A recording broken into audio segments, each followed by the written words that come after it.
Nuevo Pacto Producciones presenta al apóstol Jonathan Meza con otra de sus enseñanzas que revolucionarán tu vida. Declaramos que esta semilla cae en buena tierra.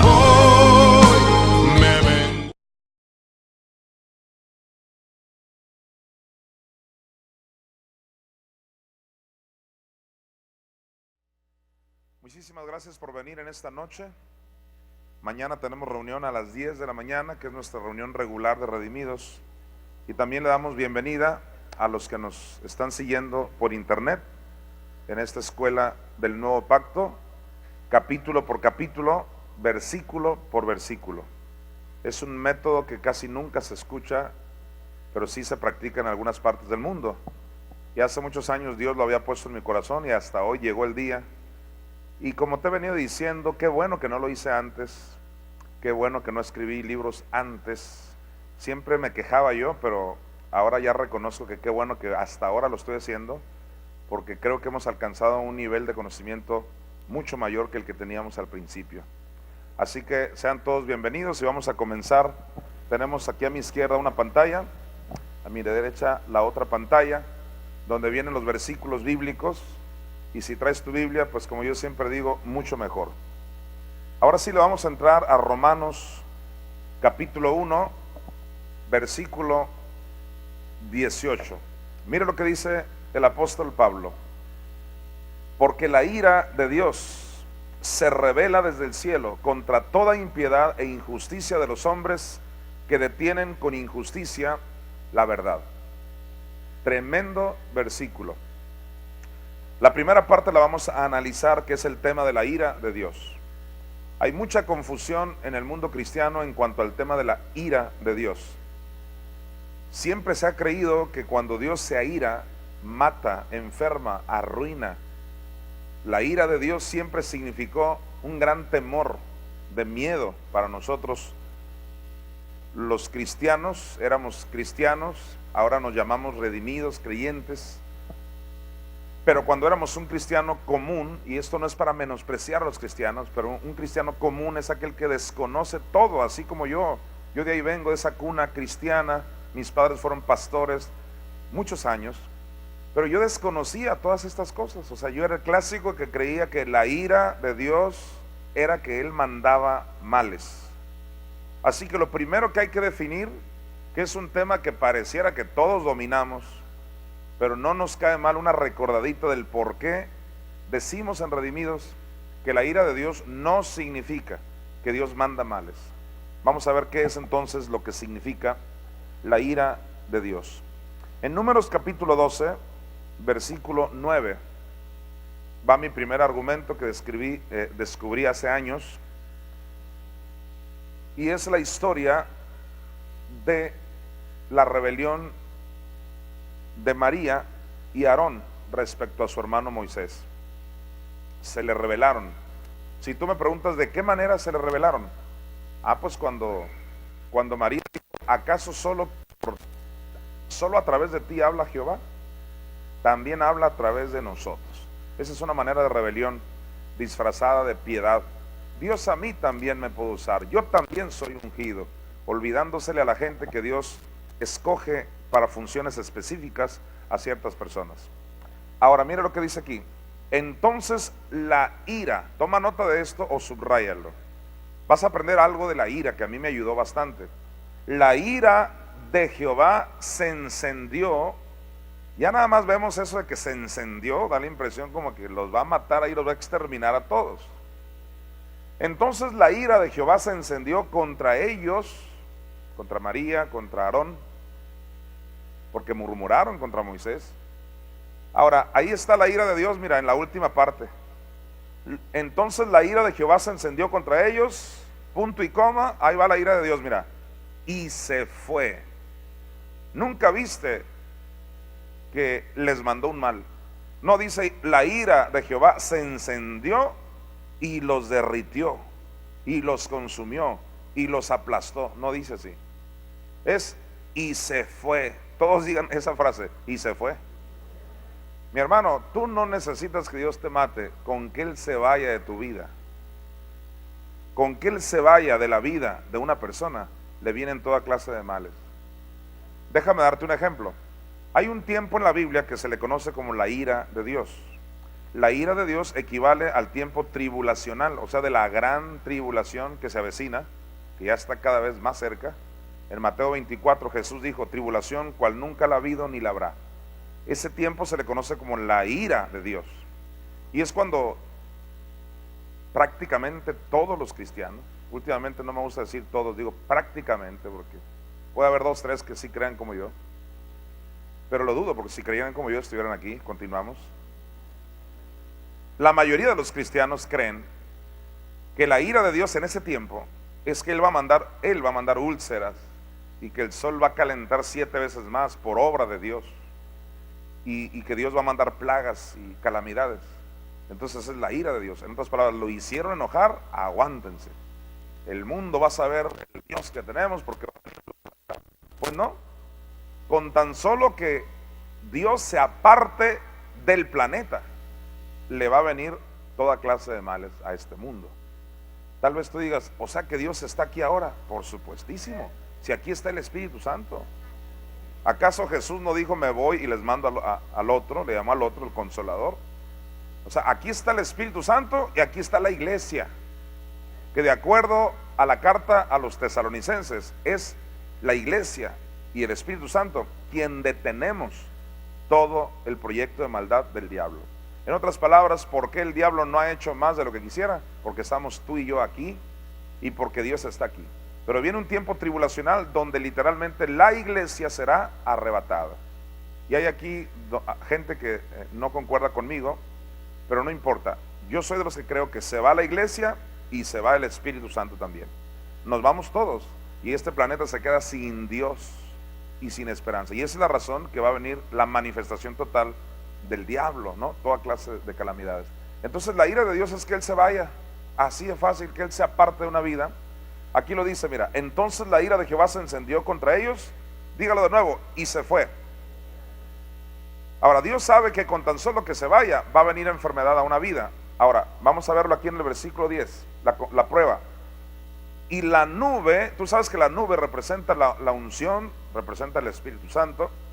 O sea, es una manifestación del Espíritu. La nube se apartó, ahí está otra vez. En el versículo 9 dice: y se fue, y aquí utiliza el verbo apartarse. La nube se apartó del tabernáculo. Y en cuanto se apartó del tabernáculo, mire lo que sigue.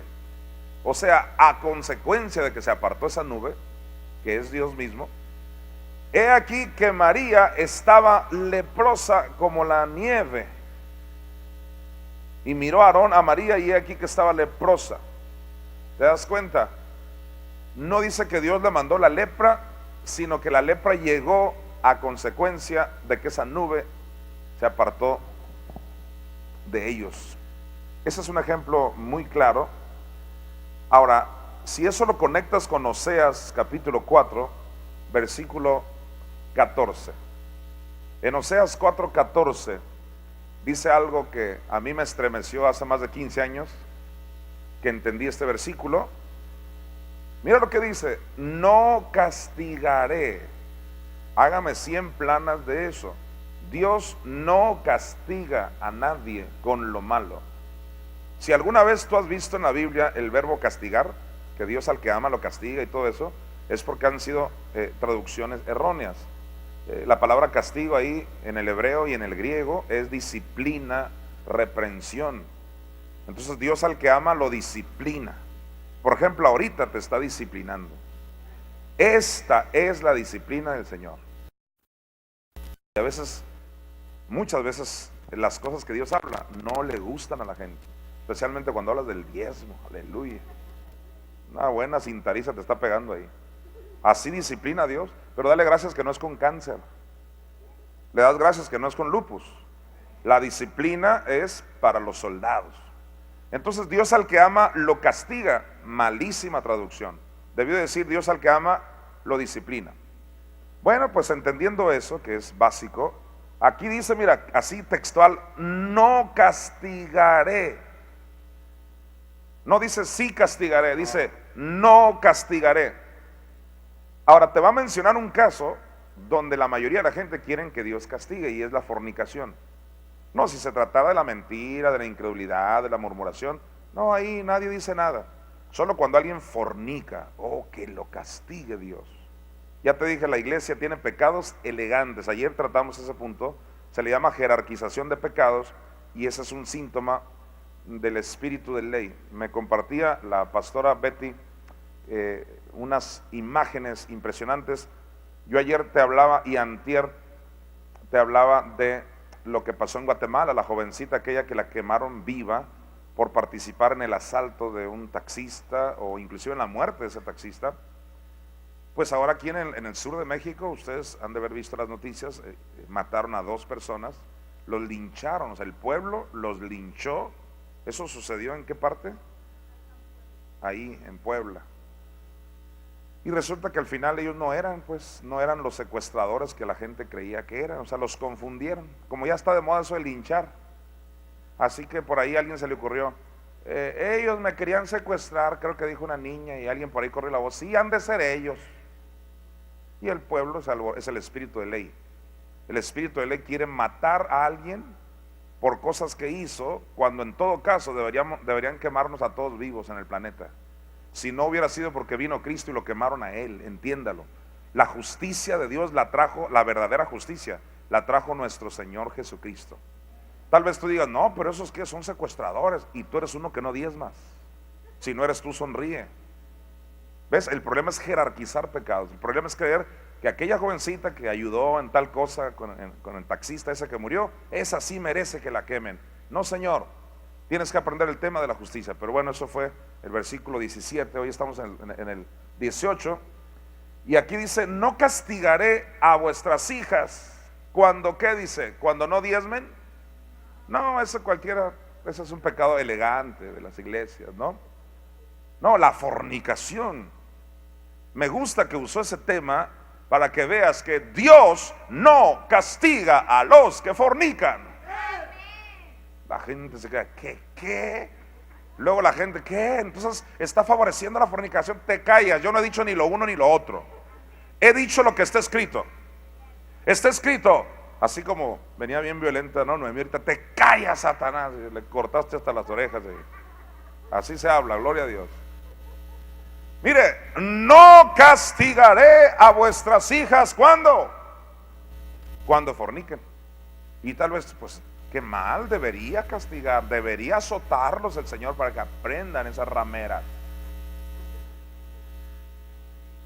No, le voy a decir la razón, y yo sé que ya muchos de mis alumbrados ya saben la razón, pero esta es una escuela y hay que repasar, y hay que enseñar a los que nos ven por internet, y a los espías que nos miran, a todos tienen que aprender hoy, aleluya. Mire, ¿por qué no los va a castigar?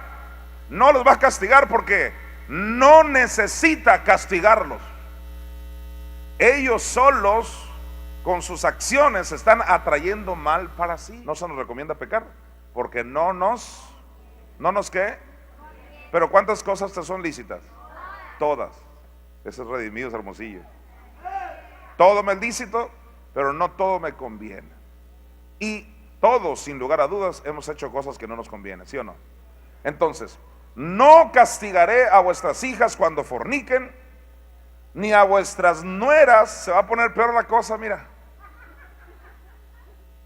A ver si superas esto, mira. No van a castigar a las nueras cuando adulteren palabra de Dios. ¿Y por qué no las van a castigar a esas perras? Digo, así habla la gente, ¿no? Que las quemen, dirían en Puebla. Digo, no todos los de Puebla, sé que hay gente más civilizada ya. ¿Sabe por qué no las van a castigar a ellas? Porque igual el pueblo sin entendimiento solito va a caer. Es un autocastigo, es un autojuicio, y cada uno de nosotros somos responsables de nuestras acciones. Ok, mire lo que dice: no castigaré a vuestras hijas cuando forniquen, ni a vuestras nueras cuando adulteren. Mire la última parte, porque, ahí va la razón, mira, porque ellos mismos, o sea, no hay necesidad de castigarlos, ellos mismos se van con rameras, con malas mujeres sacrifican Por tanto, aquí está, mira, el pueblo sin entendimiento caerá. Y hay una palabra muy hermosa que tú debes de conocer, se llama arrepentimiento. Cada mala acción que tú cometas, si tú te arrepientes, es como si nunca hubieras cometido ese error. Y gracias a Dios que Dios es un Dios de oportunidades. Dios es un Dios de nuevas oportunidades. Hoy te está dando una nueva oportunidad. Entonces, cuando Dios se aira, y si tú me preguntas, que se aira es como su nombre lo indica, que se enoja, sí. Déjeme decirle, Dios sí se enoja, pero es incapaz de matarte. Así, categóricamente, es incapaz de enfermarte. Él solo se enoja. Déjame decírtelo en términos muy humanos, se traga el enojo. Porque Él no puede, o sea, su naturaleza no le permite hacer algo malo. Es imposible que Él haga algo malo. En cambio, el que tiene la naturaleza maligna, o sea, todos nosotros desde que nacimos traemos la naturaleza de Adán, y la tendencia es hacer lo malo. Pero el que tiene la naturaleza divina en el espíritu, que somos tú y yo, tu espíritu nunca peca, porque es un espíritu perfecto. Decir que Dios se enferma, decir que Dios manda males, es quitarle su perfecta y preciosa naturaleza. Todos digan conmigo, Dios es amor. No tiene amor, es. Y como Él es amor, dice Romanos 13, que el amor no hace mal.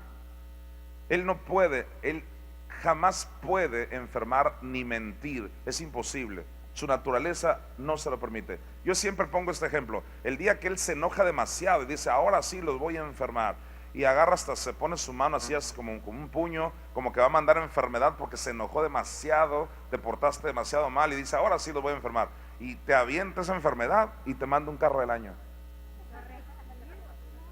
O sea, Él tratando de enfermarte, lo estoy llevando al ridículo para que entiendas. Él se enojó tanto que dice, quítate, y te manda una Lincoln Navigator. O sea, de Él, entiéndelo, no puede salir plaga de Él. De Dios viene todo lo bueno. Nada malo viene de Dios. Entonces, sí se enoja, pero no hace lo malo. Esto me recuerda al versículo que dijo Pablo a los de Éfeso, o sea, a los efesios. Les dijo de parte de Dios, airaos, pero no pequéis. ¿Te das cuenta? Dios te permite que te airaos, pero que no ahorcaos. Dios nos da permiso que nos enojemos, sí, pero no hay que pecar. En otras palabras, hay un punto donde te enojas, pero mientras no hagas lo malo, ahí quedó todo bien. El enojo es un sentimiento propio de la divinidad. Claro que se enoja, pero Él no puede hacer mal a nadie. Así que lo único que hace es apartarse, y ahí a eso se le llama la ira de Dios. En Jeremías 2:19, el profeta lo dice así, mire. Te seleccioné los pasajes más buenos que yo encontré en todos estos años de análisis. Mira lo que dice aquí. Si Dios no castiga, entonces ¿quién castiga? Ahí lo dice, mira, tu propia maldad te castigará. Tu maldad te castigará y tus rebeldías te condenarán. Y luego dice, sabe pues, eso es algo que tenemos que saber, sabe pues y ve cuán malo y amargo es el haber dejado tú, ¿estás captando?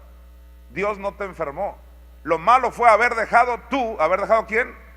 Tú, el haber dejado tú a Jehová tu Dios y faltar mi temor en ti, dice el Señor Jehová de los ejércitos. Así que Dios se está defendiendo, por así decirlo. Yo no te castigo, dice, tu maldad te castigará. Ahora, vamos al libro de Job, capítulo 35, versículo 15. Dice así Job 35:15. Mas ahora, porque en su ira no castiga. ¿Te quedó claro?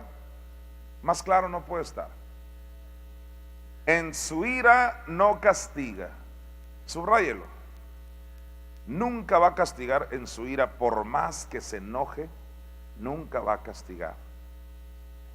Ahora en Isaías 64:7, el profeta dice: nadie hay que invoque tu nombre, que se despierte para apoyarse en ti, por lo cual escondiste de nosotros tu rostro. Esa es la ira de Dios, que Él esconde su rostro, se aparta. Escondiste de nosotros tu rostro y nos dejaste. Esa frase, nos dejaste, la vas a ver en varias partes de la Biblia. Por ejemplo, los dejé por tanto a la dureza de su corazón. Entonces les vinieron las calamidades porque Dios se apartó, no porque Él se las mandó. Nos dejaste marchitar en poder de nuestras maldades. Gracias a Dios que estamos en un nuevo pacto. En eso estaba reflexionando yo el día de hoy. De verdad, dale gracias a Dios que estamos en un nuevo pacto, porque si no ya nos hubieran quemado vivos, no los de Guatemala ni los de Puebla, los israelitas. ¿Cuántos sabían que quemaron a Acán y a su familia? Porque habían agarrado un lingote de oro. Los apedrearon, los mataron. A esa familia eran los israelitas. Así que olvídate ya de los de ahora que andan linchando gente. Los israelitas, porque es el mismo espíritu de ley. Ahora estamos en la gracia. Todos digan bendita gracia. Dele gracias a Dios por esa gracia. Ahora me acordé de eso porque aquí dice: nos dejaste marchitar en poder de nuestras maldades. Y tú dices: bueno, pero ¿qué no hay remedio para el que comete maldad? Sí, sí hay. ¿Cuál es el remedio? Vuelvo a decir: arrepentimiento. Por ejemplo, esa jovencita gritaba como diciendo: ya basta. Y yo no escuché más porque el fuego y sus gritos, pero ella estaba arrepentida, pero de todas maneras la quemaron. Se lo dejo de tarea en YouTube, véala para que se estremezca y sepa que usted no debe operar nunca en un espíritu de ley, porque eso es lo que hace la gente en su mente, que aunque no te quemen vivo, te queman y te matan en su mente. Y la jovencita se arrepintió, pero de la misma manera no la perdonaron. Ellos la mataron.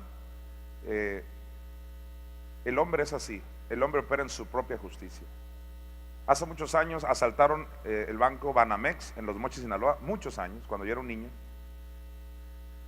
Y clásico que ellos, los asaltantes, pidieron un carro blindado para poder escaparse, y las clásicas historias, ¿no? Con rehenes y toda la cosa. Entonces se llevaron mucho dinero, o todo el dinero, no sé. La policía judicial de allá, que tiene fama de ser muy dura en Sinaloa, los alcanzaron. Así que balacearon las llantas, y ellos, ya cuando se vieron perdidos los asaltantes, mejor empezaron a tirar el dinero. Iban pasando por una sección de gente muy pobre, soltaron las pacas de dinero. No, hombre, todos bajaron a agarrar las pacas. Aleluya, está lloviendo maná del cielo. Cuando ya tuvieron que bajar los asaltantes, porque ya no pudieron contra las autoridades, literalmente levantaron sus manos y lloraban implorando perdón, se hincaron ante ellos. Aún así, y ese fue un delito muy mencionado allá, aún así los balacearon, y eso fue un tema de mucho debate. Y yo sé que la mente de los seres humanos es: sí, qué bueno que los hagan giras, se lo merecen. Entiéndelo, todos merecemos la muerte. Todos merecemos ir al infierno, a no ser que haya venido Cristo, y ya vino. Cristo vino, dale gracias todos los días porque Cristo vino y Él te libró de la muerte. Y cuando tú llorando le dijiste: perdóname, Él no te terminó de matar. Él nunca te mató. Tú le dijiste: perdóname, y Él te perdonó y te creyó al instante. ¿Le puedes dar gracias a Dios por eso? ¿Le puedes dar gracias que es la justicia de Dios y no la del hombre? ¡Aleluya! Alguien dele gracias al Señor. Dele gloria a nuestro Dios. Finalmente, en esta introducción sobre la ira de Dios, hay un versículo que a mí me alumbró bastante. Deuteronomio 31:17. Porque luego la gente dice: pues a mí se me hace que la ira de Dios sí existe, de que Él manda males, porque una vez una persona me hizo un daño y luego le sucedió algo malo a él, Dios lo castigó. No es eso, le vienen males porque Dios se aparta. En este último versículo lo dice demasiado claro. Aquí es Dios hablando.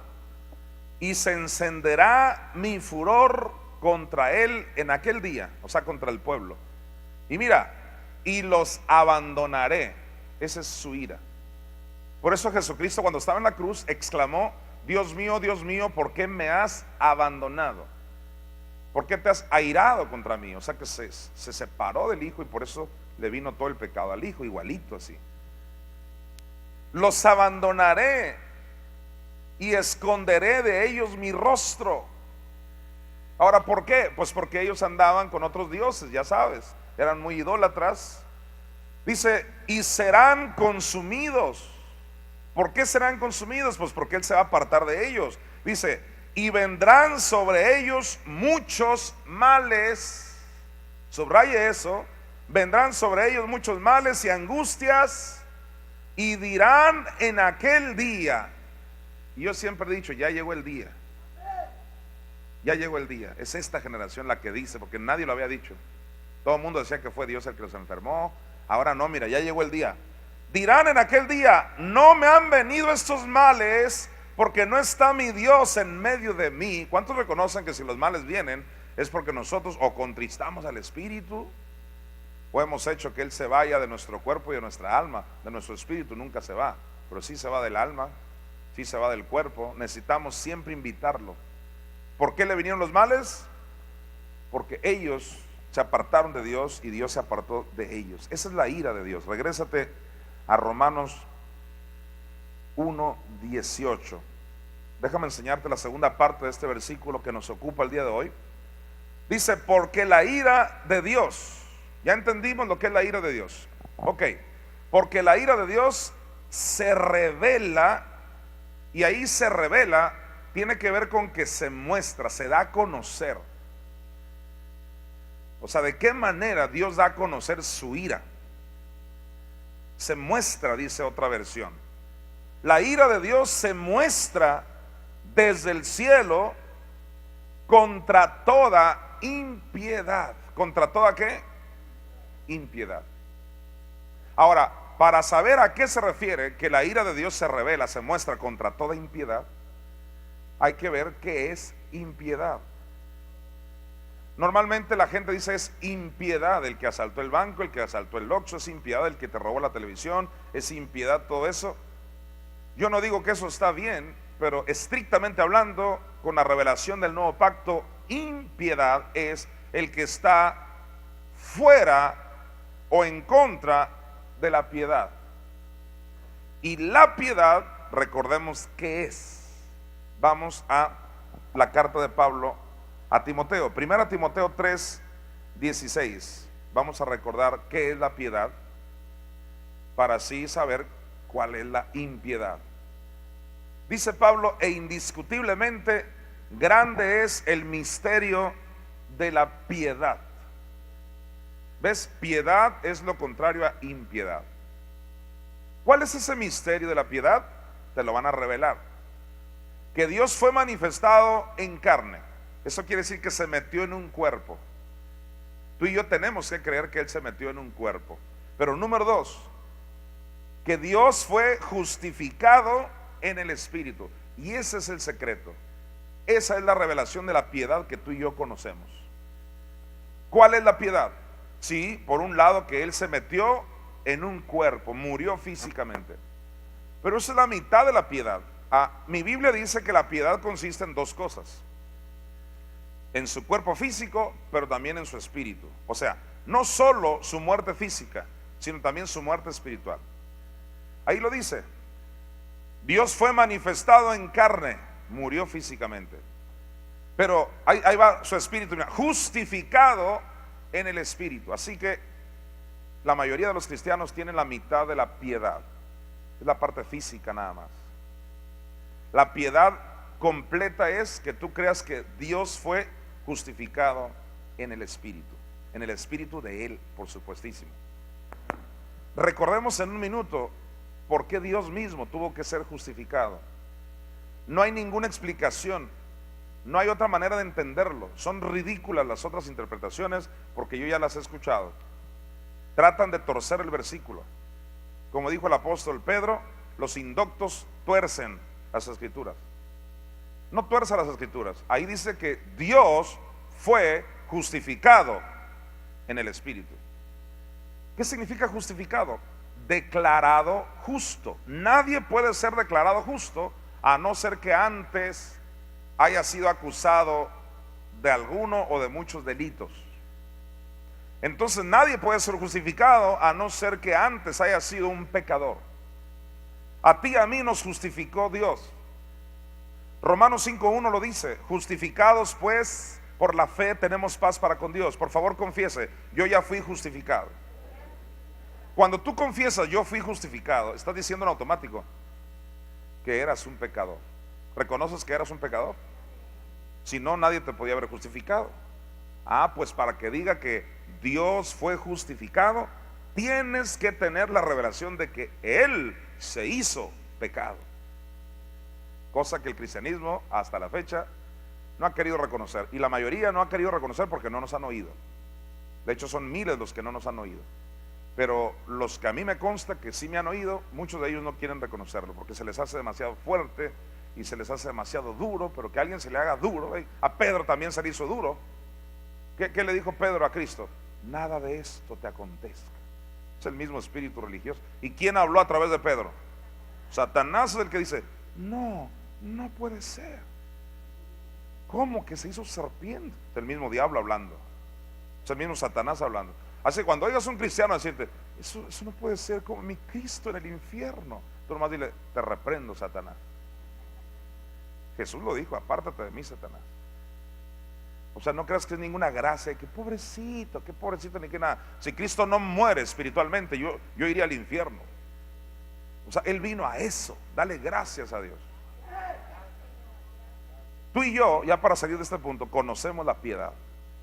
Nunca más salgas con la cuestión de que piedad es que andemos humildes. Hay que ser piadosos. Claro que hay que ser humildes, sobre todo de corazón. No humilde la que trae Ursuela y cosas así. Con todo respeto, no las hermanas, son ejemplos que yo doy. Pero es que en el cristianismo así se usa. Entre más la mujer va demacrada con Ursuela y que no se pinta, ay, qué piadosa la hermana. Piadoso no es una monja que se viste así, pues como monja, que trae todo cubierto su cuerpo. ¿Y qué dice uno? Ella es una piadosa. Olvídese de ese criterio religioso de piedad. Piedad no es otra cosa, y lo digo categóricamente, no es otra cosa que el sacrificio de Cristo en la cruz y en el infierno. Esa es la piedad. Ok, ¿ya entendiste la piedad? ¿Qué crees que es la impiedad? Lo que se le opone, y eso, no creas que yo, el pastor, él amarra todos los, no que amarro, vete a un diccionario, ¿qué es impiedad? Ahí lo dice: la falta de piedad, el que no tiene esa revelación. Así que la impiedad es toda aquella corriente que se levanta contra esta revelación. Es por eso que Pablo dijo, ahora sí regrésate a Romanos. Bueno, pero antes de que te regreses a Romanos 1:18, vete a Tito 1:1, me faltó Tito. Tito 1:1, ahí va, pero amarrar a la perfección. Mire, Pablo, siervo de Dios y apóstol de Jesucristo, conforme a la fe de los escogidos y el conocimiento. Mira, ¿el conocimiento de qué? De la verdad. Pero siéntese orgulloso de eso. ¿Conocimiento de qué? Usted tiene la verdad. No se siente usted como de la verdad, como somos bien poquitos los de la verdad. Así fuéramos dos, la tenemos. Ya te he dicho el ejemplo. Josué y Caleb eran dos, y los otros millones, y los millones se pudrieron, y estos dos lograron la victoria. Grandes cantidades, que no te asusten a ti. Hay veces en los videos: esa gente cómo tiene éxito. ¿Cuál éxito sin la piedad? ¿Cuál éxito? Derrochando ignorancia. ¿Cuál éxito? Yo sé bien en quién he creído, y tú tienes que tener ese carácter como soldado. Entonces, ¿cuántos conocen la piedad? Ok, aquí dice: el conocimiento de la verdad. ¿Algún voluntario que me diga cuál es la verdad?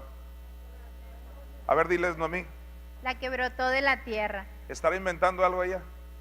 ¿Cuál es la verdad? La que brotó de la tierra. Salmo 85, 11. En 1 Juan 5, ¿quién es la verdad? ¿La sangre, el agua o el Espíritu de Cristo? El Espíritu, si estamos bien preparados tú y yo. No fue la sangre la verdad. Y yo le canto a la sangre, sangre, preciosa sangre. Cuando iba una vez al país de Chile, ahí la compuse esa canción en el avión, una revelación de la sangre. Yo creo en la sangre. Pero escucha, querido corderito, si no eres tú, sonríe. Si me ve un corderito ahí por internet, la sangre no es la verdad. ¡Qué blasfemia! Casi se rasga. Desde que estábamos en la Dalia vengo enseñando eso, y teólogos me lo han dicho: eres un hereje, arrepiéntete tú, le digo. Arrepiéntete tú, porque 1 Juan dice que el Espíritu de Cristo es la verdad. Y categóricamente dice: el Espíritu es el que me dio vida y la carne para nada aprovecha.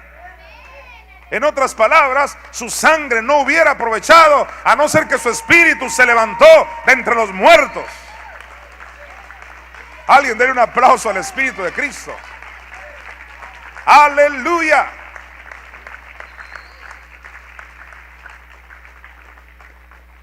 Entonces el Espíritu de Cristo es la verdad, ¿verdad que sí? Entonces cuando el Salmo 85, 11 dice la verdad brotará de la tierra, ¿qué quiere decir? Que el Espíritu de Cristo brotó de la tierra. ¿Nunca te enseñaron en matemáticas a sustituir? Haz de cuenta, esa es la técnica para la revelación. Tú ponle ahí en tu Biblia, la verdad brotará de la tierra. Ahí donde dice verdad, le pones el Espíritu de Cristo. Sustitución y entiendes todo. El Espíritu de Cristo brotó del corazón de la tierra. Ah, pues esa revelación, ahí lo dice, mira: el conocimiento de la verdad que es según la piedad. Ahí ya no hay duda de que la piedad se refiere a esta revelación de que Cristo sufrió en el infierno 3 días y 3 noches. Ahora sí, vámonos a Romanos 1, 18. Alguien diga gloria a Cristo. Vamos a seguir aprendiendo el versículo. Porque la ira de Dios, algún alumbrado que se ponga de pie o así sentadito que me diga cuál es la ira de Dios, que ya no sea Noemí. ¿Cuál es la ira de Dios? Que se aparta. Que se aparta. Y si se aparta Dios, ¿qué pasa? Ufa, marufa, no sé. Ahí está, con eso. Ufa, marufa. Ok. Ahí échale pluma, ¿no? De lo peor. Tremendo. Gloria a Dios. Tremenda revelación, bro. ¿Ves? Por eso me gusta la gracia, porque nos podemos reír. Hay algunos que nos estamos riendo y están, no saben si reír o no, porque es un lugar reverente. Rías, hermano. Es parte de la libertad en Cristo Jesús. Ok, porque la ira de Dios se revela, o sea, se demuestra desde el cielo. Y aquí te voy a compartir otra revelación. ¿Desde dónde viene esa demostración contra la piedad? Esa demostración de la ira de Dios, ¿desde dónde viene? Desde el cielo. Se revela, se muestra desde el cielo. ¿Sabes quién vino desde el cielo? Yo vine desde el cielo. Y tú dices: ay, no diga eso, tú también viniste. Ah, bueno. Somos espíritus encarnados, exactamente. ¿Cuántos vinieron del cielo? Ahora tal vez algún nuevo estudiante no sepa eso. No te preocupes, quédate aquí. En 3 años vamos a llegar a Hebreos. Ahí en Hebreos, cuando lleguemos ahí en Hebreos 2:14. Tremenda escuela, ¿verdad que sí? O sea, por ahora tú créeme, venimos del cielo. Ahora, ¿por qué me apunté aquí a mí? No porque yo sea mejor que tú, sencillamente ese es el orden. O sea, Dios pone líderes. Dios pone líderes, siempre así es Dios. No porque sea mejor el líder, no. Es sencillamente un orden, así es el orden de Dios. Es un orden de autoridad. Entonces, yo vine del cielo. ¿Sabes a qué vine? Yo, y eso me lo dijo el Espíritu Santo: tú eres el instrumento de mi ira, me dijo. Al principio yo no lo entendía. ¿Cómo que instrumento de tu ira? Sí, porque ese instrumento de su ira viene contra toda impiedad. Vengo contra toda impiedad. ¿Y qué quiere decir impiedad? Viene contra todos los ladrones, contra todos los fornicarios. No. Si por eso la gente no sale al infierno. Vengo contra toda impiedad de los que rechazan el sacrificio completo de Cristo, porque esos sí irán al infierno. Tremendo lo que te estoy diciendo. Y dale gracias a Dios que si tú eres uno que está bajo esta cobertura, tú también viniste del cielo contra toda impiedad. O sea, eres parte de mi equipo. ¿Lo recibes? Levanta tu mano derecha. Diga, yo recibo que soy un instrumento de la ira de Dios contra toda impiedad. Amén. Porque la ira de Dios se revela desde el cielo. ¿Desde dónde viniste? Desde el cielo contra, dice, toda impiedad. Tremendísimo. Déjame darte un ejemplo. En 2 de Pedro 2, versículo 1. 2 de Pedro 2, 1. Para demostrarle el tipo de personas que favorecen la impiedad. ¿Usted cree que los que favorecen la impiedad son los que dejan que la gente fume? Qué iglesia tan impía, porque uno que otro bebe ahí una margarita. No vayas a salir diciendo que yo fomento eso. ¿Cuántos ya me han entendido? No fomento eso, pero eso no es lo que yo estoy hablando ni lo que el Espíritu te trata de comunicar. Los que favorecen la impiedad, querido hermano, son estos falsos profetas y maestros que la propia Biblia te los va a describir. Son los que están, escuche, los que están en contra del sacrificio completo de Cristo. Esos son los que están favoreciendo la impiedad. Están en contra de la piedad. Al diablo, déjame decirte algo que te puede estremecer. No le preocupa tanto. Híjole, qué palabras tan fuertes, pero ya estamos en Harvard, ¿no? No es kindergarten. No le preocupa tanto tus errores en la carne. No dije que no le preocupa, dije que no le preocupa tanto. Sí le preocupa. O sea, sí está interesado en que vivas atado a ciertos vicios. Claro, o sea, claro que esa es una manera de poder matarte físicamente. Pero no es su principal misión. Su principal misión es matarte espiritualmente para finalmente llevarte al lago de fuego. Eso es lo que él quiere. Entonces, Satanás va a estar muy contento con que el cristianismo siga creyendo solo en la muerte física de Cristo. ¿Qué le hace que esos que creen en la muerte física no fumen y que no hagan tantas cosas, que sean vegetarianos? Y el diablo dice, ellos tratan de impresionar al diablo con lo otro, pero el diablo dice, sigan engañados. Finalmente lo que los va a destruir es que solo creen en la muerte física de Cristo. Es decir, están contra la piedad. No todos están contra la piedad, porque muchos no conocen este tema, pero sí están fuera de la piedad. ¿Cuál es la piedad? Raúl, recuérdanos cuál es la piedad. La piedad es que Cristo, Dios fue justificado, fue manifestado en carne. ¿Y fue justificado en qué área? En su espíritu. En su espíritu. Esa es la piedad.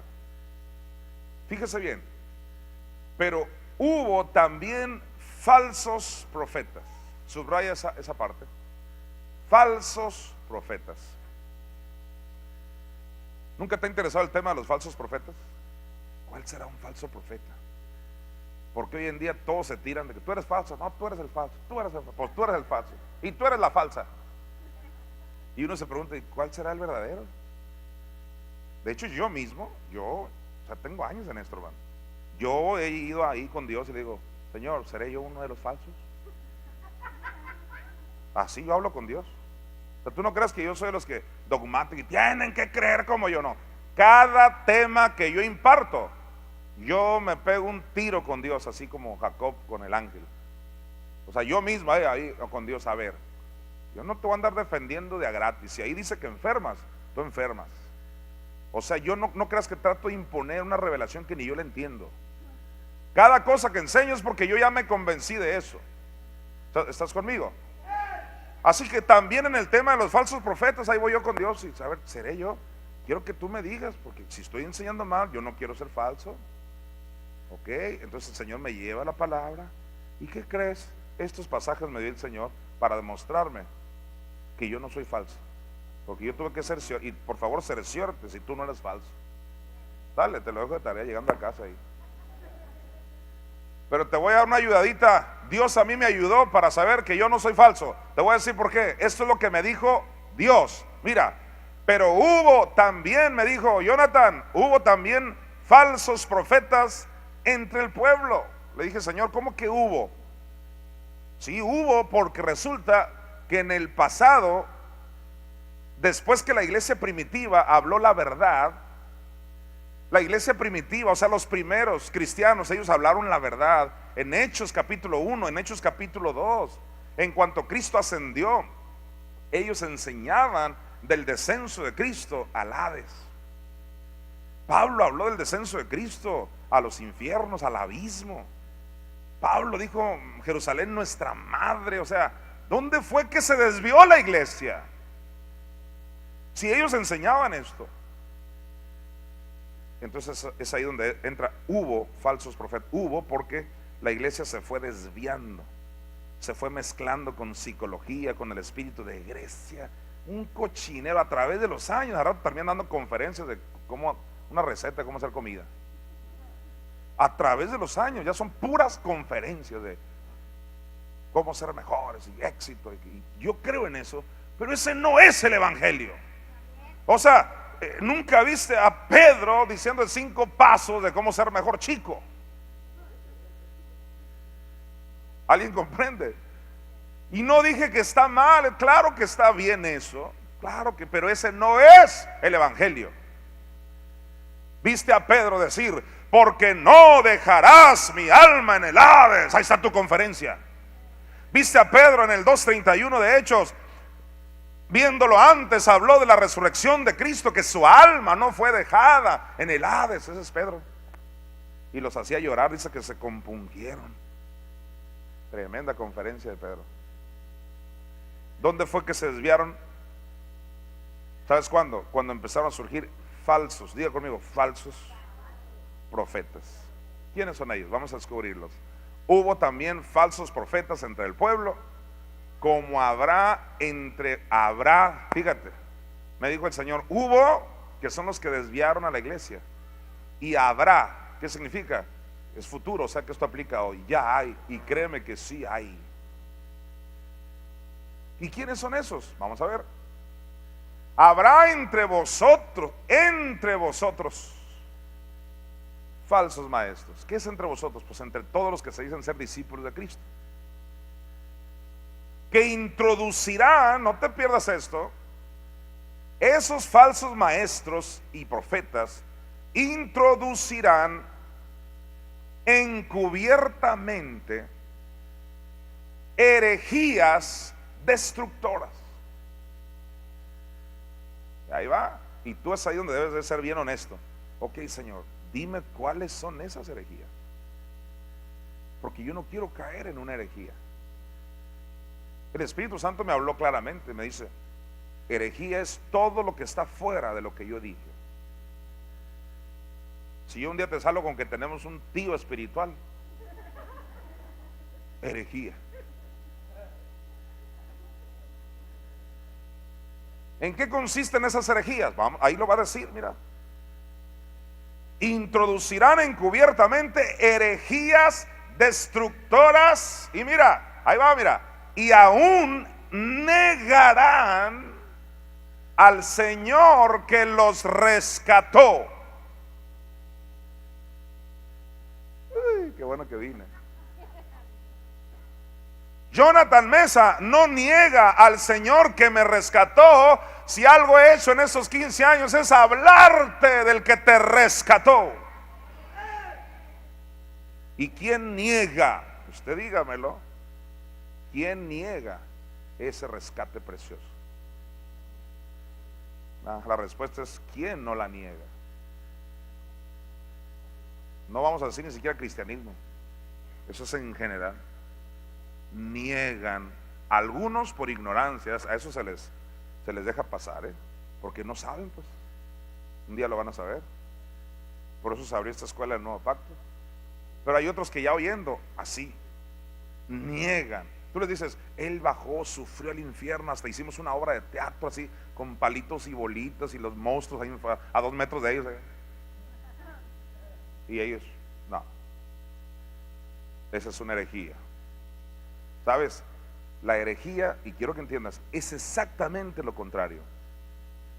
Es una herejía, es hora que lo entiendas, querido estudiante del Nuevo Pacto. Es una herejía el negar todo el rescate que Cristo pagó por nosotros. ¿Te acuerdas el otro día que te dije, no sé si fue ayer o antier, que estábamos nosotros secuestrados? La humanidad estaba secuestrada por Satanás. ¿Y qué es lo que se hace para liberar a una persona de un secuestro? Se tiene que pagar, ¿qué? El rescate. Y nadie pudo pagar, no le alcanzaba. El diablo pedía demasiado y íbamos directo al infierno. Nadie pudo pagar nuestro rescate. El único que lo pudo pagar fue Jesucristo. Él se entregó literalmente como una ofrenda a Satanás. Así, porque eso significó para Satanás: aquí lo tengo y es olor fragante para mí. Así como yo te explicaba que los israelitas sacrificaban sus hijos, ¿a quién? A Moloc, ¿te acuerdas, Raúl? Y dice que los pasaban por el fuego. ¿A quién? A sus hijos. Y ese era un sacrificio a los demonios. Pues esa abominación es la que el diablo logró con Jesucristo: que el Padre y nuestra Madre Espíritu Santo le entregaran, ¿sí o no?, su Hijo por el fuego. Ese fue el precio del rescate. Quien niegue eso está en una herejía. No dije que quien no sepa eso, dije que quien lo niegue. Quien no sepa, para eso estamos aquí y declaramos que vamos a ir a todas partes a anunciar este evangelio. Negarán al Señor que lo rescató, atrayendo sobre sí mismos destrucción repentina. Viene un de repente para toda esta gente que lo están negando y hasta están escribiendo, pues no libros, pero sí ciertos escritos en contra del rescate. Versículo 2: y muchos seguirán sus disoluciones. Diga conmigo: muchos. No te asustes cuando veas a muchos negando el rescate, ya estaba escrito, son muchos. Por causa de los cuales el camino de la verdad, alguien diga aleluya. ¿Te dice algo esa frase? ¿Alguien conoce cuál es el camino? Sarita, ¿cuál será el camino? ¿Cómo? La muerte espiritual de Jesús. Es la muerte espiritual de Jesús. Y ese camino, ¿cómo lo explicarías de otra manera? Es camino, es como una carretera, una vereda. El camino, o sea, ¿cómo lo digo? El recorrido. Camino es el recorrido que sufrió Cristo de la cruz al infierno. Ese es el camino, a las profundidades del mar. Así lo dice Isaías 51 a 10 y 11.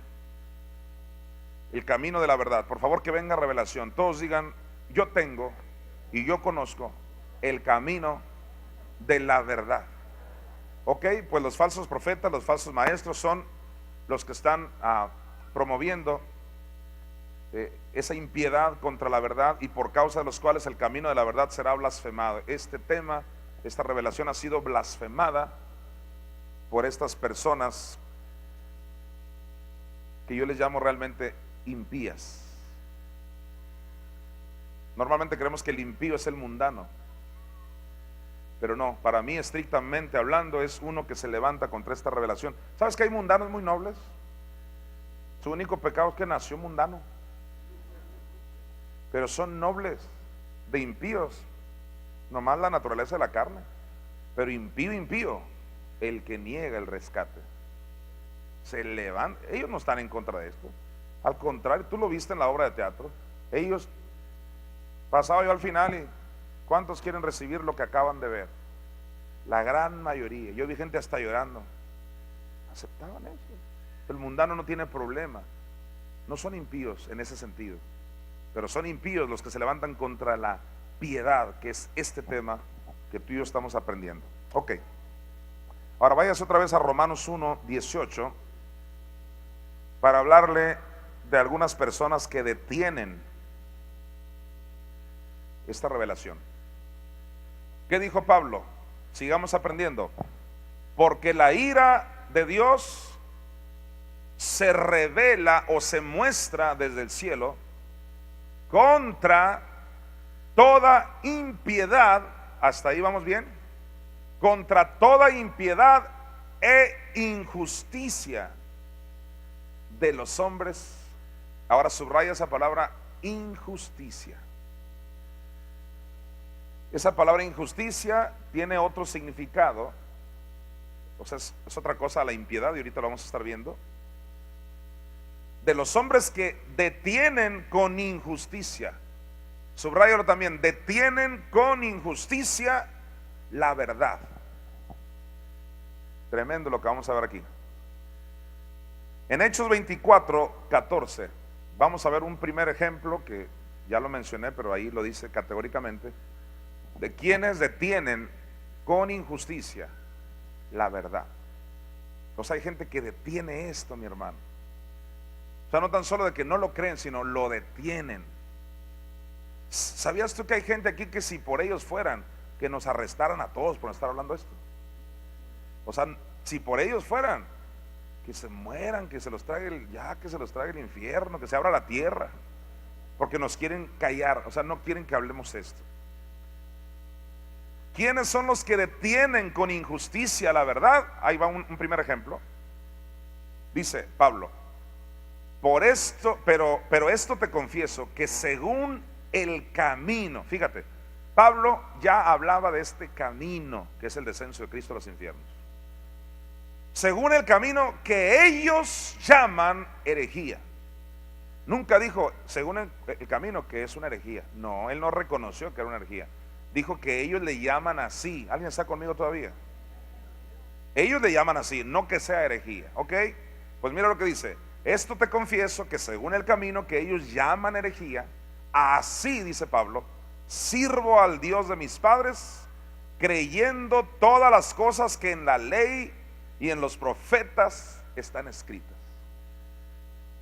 ¿Alguno de ustedes me pudiera decir a qué se refirió Pablo ahí cuando dijo todas las cosas que en la ley y en los profetas están escritas? ¿Qué dice Isaí? Los padecimientos de Cristo. Vaya actualizándose usted que no está muy relacionado con esto. Cuando veas en la Biblia que lo que dice la ley y los profetas se refiere a los padecimientos de Cristo en el infierno. Así que Pablo está diciendo que ese camino se refiere a eso, a esa revelación de lo que dijeron los profetas, que es Cristo sufriendo en el infierno, y que ellos le llaman herejía. Así que ¿quién detiene con injusticia la verdad? Número uno, liderazgos, diferentes liderazgos. Ahorita vamos a ver otros ejemplos, hasta llegar al punto de que nosotros mismos hemos detenido la verdad. Eso es lo más triste. Pero empecemos por esa gente que son líderes. Ellos detienen la verdad. Ya te dije, te voy a mencionar algunos ejemplos personales, anécdotas. Cuando fui a Monterrey, que me invitaron a un instituto bíblico a compartir, ya te dije, me dijo el invitado ahí, el que me dijo que fuera a Cristo para las Naciones. Es un instituto prestigioso, importante. Entonces, para que yo compartiera el tema que yo quisiera, y tenía yo 1 hora y media para hablarle a esos jóvenes. Era en una aula, es uno de mis sueños enseñar en un aula. Nomás es uno de mis sueños, pero a mí me gusta también así. De hecho, conozco escuelas de ministerio de otros predicadores que sus escuelas así son en las congregaciones, pues, o sea, en las sillas, en los auditorios donde ellos enseñan. Pero esa vez me concedió el Señor el privilegio de estar en un aula. Siempre quise estar yo en un aula. Y ellos ahí en sus butacas y con sus cuadernos y sus Biblias. Perfecto. ¿Qué tema les vas a dar?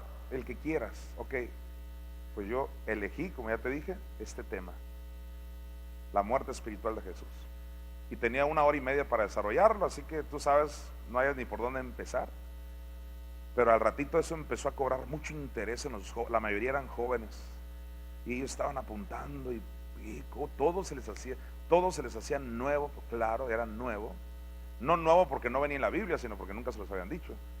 Total que ya pasó como 1 hora y el director se enteró. El director llegó como a los 15 minutos, llegó de no sé dónde. Los primeros 15 los disfruté porque no estaba el director. Y yo estaba hablando con mucho denuedo y ellos bien contentos. Cuando llegó el director, él no sabía ni de lo que estaba hablando. Hasta ya te dije, me trajo un té, un café, no sé qué, y todo bien, éramos así bien camaradas. Pero a los 5 minutos o 10 minutos que oyó, que yo categóricamente dije, y Cristo fue atormentado y en los infiernos, y él empezó a pelar oreja. Y ya no le empezó a gustar. Porque ellos, dijo Pablo, le llaman ¿cómo? Le llaman herejía. Quiero que sepas que desde entonces, desde Pablo hasta ahora, le llaman herejía. ¿Por qué crees que trajimos a Han Hanegraaff, el apologeta que trajimos aquí en un debate hace algunos años? Yo lo traje porque ese era uno de mis sueños, desde que yo era un adolescente, fíjate. Yo tenía 17 años o menos cuando yo leí ese libro, Cristianismo en Crisis. Y yo veía como Han Hanegraaff criticaba a los que le daba la gana, Kenneth Hagin, Kenneth Copeland, criticaba eso de Cristo en los infiernos, pero yo no entendía nada. Fíjate, cuando uno no entiende nada, lees y crees que lees y no entendiste nada. Es como la Biblia, ¿cuántos años teníamos leyendo ahí? Un montón de partes ahí, y descendió al abismo. Amén. ¿Qué era abismo? ¿Quién sabe? Ya leí un capítulo yo para reportar. Así estábamos. Entonces, yo leí ese libro, pero a través de los años que fui entendiendo más, y luego ya cuando entré a la palabra de fe, y luego ya cuando se me reveló que Cristo descendió a los infiernos, me acordé de Han. Y dije, este tremendo es enemigo de que Cristo bajó a los infiernos. Y sí, volví a leer ese libro, y sí. Y Dios me concedió traerlo aquí a Hermosillo, porque Él es uno de los que detenían la verdad. Él, a través de un libro que impresiona a cualquiera, es un libro gordo, y Cristianismo en Crisis. ¿Por qué está en crisis el cristianismo?, dice Han. Pues porque están enseñando esas herejías de que Cristo bajó a sufrir. ¿Qué es eso de que si tú lo confiesas lo tienes? ¿Qué es eso de que si la sanidad divina te pertenece? Criticando todo lo que dice la Biblia. Qué tremendo. Se detiene la verdad por este liderazgo. Ya te dije, en el caso de Han Hanegraaff fue con un libro que ha detenido la verdad, porque yo conocí a muchos que se convencieron y dijeron, sí, cierto, tiene razón este hombre, son puras herejías. O sea, sí gana adeptos. Pero este director del Instituto Cristo para las Naciones, ya te dije, como a la hora, él me cortó el rollo y me dijo, ya, gracias, muy amable Pastor Jonathan, ya, gracias. Y yo, pero ¿qué no era 1 hora y media? Sí, estamos muy bien, todo bien. Muy políticamente se dice. Y tuve que bajarme de ahí del púlpito, de la parte donde estaba yo enseñando. ¿Qué hizo él? Detuvo la verdad. Ese hombre va a dar cuentas por eso. Él detuvo la verdad. Otro ejemplo, cuando yo estaba en la radio, aquí en una radio que normalmente le decimos radio cristiana, pero no, era la radio mundana. Nada más que era un espacio que los cristianos pagaban un dinero, que en realidad los únicos que pagábamos fielmente eran los redimidos. No me corrieron a mí por no pagar, me corrieron de la radio cristiana por enseñar que Cristo bajó a sufrir a los infiernos. Y otros temas, ¿no?, espectaculares. Y enseñábamos esos temas hasta que ya no aguantó también el director de la radio. Me metieron al cuartito, me confrontaron y me dijeron, estás enseñando herejía. 5 horas yo hablé con este pastor. 5. No creas que 1, 2, 5 horas. y no lo pude convencer de lo que él no quería aprender. ¿Por qué? Cegado su entendimiento. Ese hombre ha detenido la verdad, pero no solo me corrió de la radio, sino posteriormente yo escuché, me hicieron llegar un CD de una enseñanza que él dio, y la enseñanza era contra la muerte espiritual de Jesús.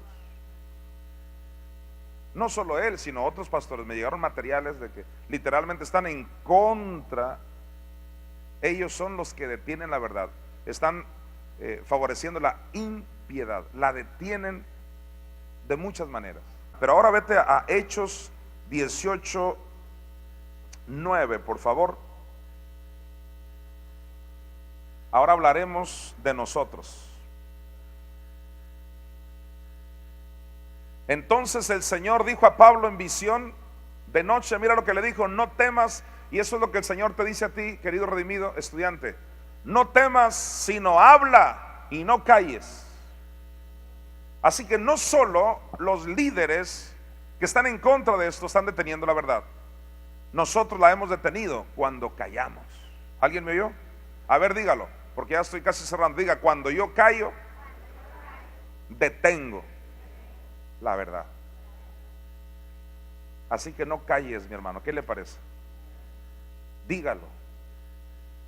Dígalo por Facebook, dígalo en ese correo, dígalo en su carro, dígaselo a quien sea. Que esto corra, a alguien le va a servir. ¿Me dice amén? No critiques a los que estorban cuando tú nunca hablas y te conformas con tú solo aprenderlo.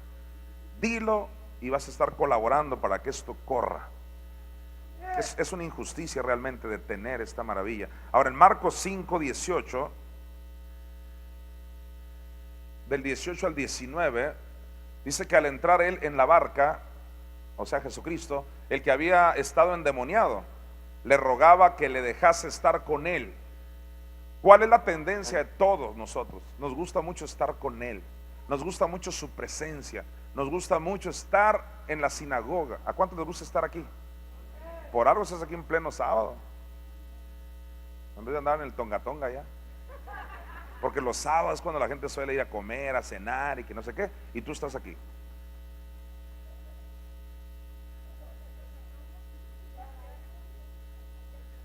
El tonga es un chiste viejo que no lo voy a contar para que no se me acabe el tiempo. Este endemoniado, ¿cuántos reconocen que cuando llegaron a Cristo fueron libres de muchos demonios? ¿Lo reconoces? Estábamos muy endemoniados. Hasta la fecha hay varios que hay que sacar del cuerpo y del alma. Para eso ven los miércoles, contendiendo por el cuerpo. La tendencia es: yo aquí me quedo en su presencia, y no queremos decirle a nadie, solo queremos adorar. El Señor está buscando adoradores. Pues resulta que Jesús, ahí en el versículo 19, mas Jesús, esto casi nunca lo has oído. Mira, normalmente es que Dios busca adoradores, y si alguien promueve la adoración, soy yo. Pero aquí es todo lo contrario. Mira, mas Jesús no se lo permitió. Cualquiera diría: claro, vente aquí a la barca, aquí 3 meses, aquí conmigo, escucha mi corazón. No, no se lo permitió, sino que le dijo: vete. Y esa es una revelación: vete a tu casa. El Señor te está mandando a tu casa. ¿Lo recibes? No te quieras ir a Alemania sin antes ir a tu casa. Compártelo. Y lo digo con todo respeto. Yo sé que aquí ya muchos ya lo han compartido. Muchos ya hasta tuvieron que salir de su tierra, de su parentel. Pero aún así es hora de seguir recordando que, por ejemplo, cuando hay los famosos multiniveles, esos negocios de ahora, ¿qué dicen? ¿Cuál es la técnica de ellos? Primero, ¿a quién? Un primo, tú tienes un tío, dile de este producto. Y son las técnicas de venta, ¿sí o no? Primero tu familia, ok, este evangelio es para que se lo compartas primeramente a los tuyos.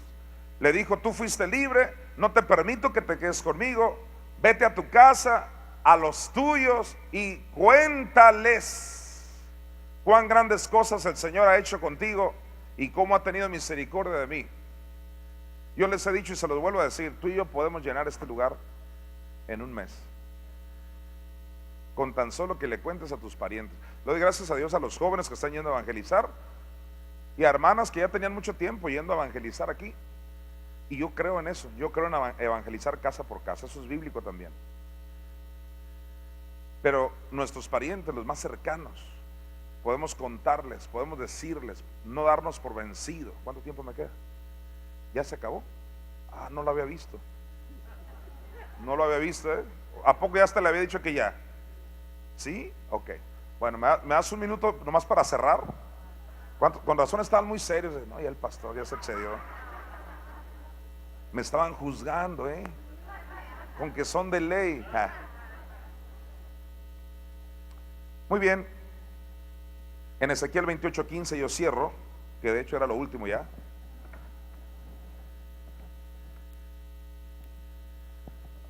Ezequiel 28:15, perfecto eras en todos tus caminos, le dijeron a Lucero, desde el día que fuiste creado, hasta que se halló en ti maldad, le dijeron a este querubín que hoy sabemos que es el diablo, hasta que se halló en ti, ¿qué, mi hermano?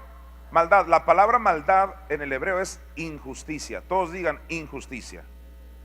Déjame decirte esto en un minuto, de verdad no sabía lo del tiempo y aquí cierro.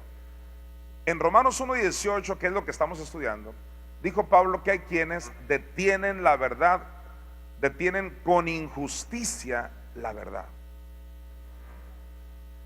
Y yo sé que en el mundo hay muchas injusticias, pero yo soy de los que creo que una de las peores injusticias las cometió Adán y la cometió el diablo cuando no era diablo, el querubín. ¿Y en qué consistió la injusticia del querubín? Ese querubín tenía acceso a todo lo de Dios, era el máximo líder en el cielo. ¿Estás conmigo? Qué injusticia él querer hacer su propio trono. Ese trono le correspondía únicamente ¿a quién? A Dios. Qué injusticia, o sea, no se conformó, no se puso contento con que Dios le dio todo. Ah, no, él quería el trono de Dios. Lo mismo con Adán. ¿No les parece una injusticia que se le dieron cuántos frutos a Adán? Todos. Ah, qué injusticia perderlo todo por querer ese único árbol, el único árbol. Los que han enseñado sobre el diezmo y la ofrenda, ¿cuántos saben que ahí está el principio del diezmo? Es una injusticia que Dios a ti te da todas las cosas y que codicies ese 10%. Se dice de aquel hombre ancianito que tenía 10 monedas de oro y va pasando donde hay un joven mendigo que después se convirtió en mendigo. Entonces este ancianito, movido a misericordia, saca, ¿cuántas monedas de oro crees que le regaló? 9 monedas. Tú y yo le daríamos una. Eran de oro. Y este anciano millonario le dio 9 monedas de oro al mendigo. ¿Cuántos creen que debería estar muy contento el mendigo? ¿Sí o no? Pues ¿qué crees? No se puso contento. Agarró las 9 monedas y rápido la injusticia, diga injusticia, voy a ir por él, y lo alcanzó, lo golpeó, lo tumbó, lo pateó, lo escupió y le quitó la moneda que le faltaba. Vuelvo a decir injusticia. ¿Cómo catalogarías tú a ese mendigo? Ya pasó de mendigo a mendigo. ¿Cómo lo catalogarías tú? Oféndelo, no me agüito. Perfecto. ¿Y tú? Un desgraciado. Es un desgraciado. Igual también. Algunos todavía están así como traumados con el ejemplo. Qué maldito. ¿Cómo que le dirías? Rata de 2 patas. Rata de 2 patas. ¿Vamos bien? Yo sé que ya sabes para dónde voy. ¿Cuántos ya saben para dónde voy? Es exactamente una injusticia que Dios a ti te da ¿cuánto? Todo. Irlo a golpear por esa moneda, por ese 10% que se codicia, es una injusticia. Tú dices, ¿y qué tiene que ver el diezmo con que la verdad no corra? ¿Qué tiene que ver el diezmo con detener la verdad? Tiene todo que ver. ¿Me dice amén? Si tú sigues solamente como un cristiano ahí, calientasillas, iba a decir calientabancas, por aquí usamos sillas, calientasillas y que qué bonito todo y que cantando y todo, eso no hace que la verdad corra. Lo que hace que la verdad corra es que no seas injusto, que no golpees a ese anciano. Y vaya que a Dios se compara con un anciano de días. Esta visión va a correr, lo creo con todo mi corazón, cuando tú dejes de ser injusto. No detengas, estoy cerrando, no detengas con injusticia la verdad. Póngase de pie, por favor. Tómense todos de las manos.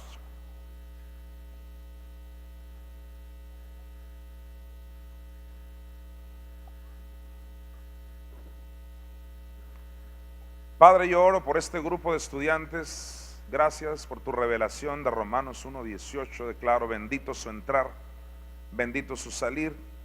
Padre, te doy gracias por este grupo de estudiantes. Desde ahora te doy gracias que se van a multiplicar como la arena del mar. Declaro que se van a multiplicar como las estrellas del cielo. Y declaro recompensa para cada uno de ellos por estar aquí hasta estas horas que me pasé, Señor. Recompensa, Señor, para los que no murmuraron.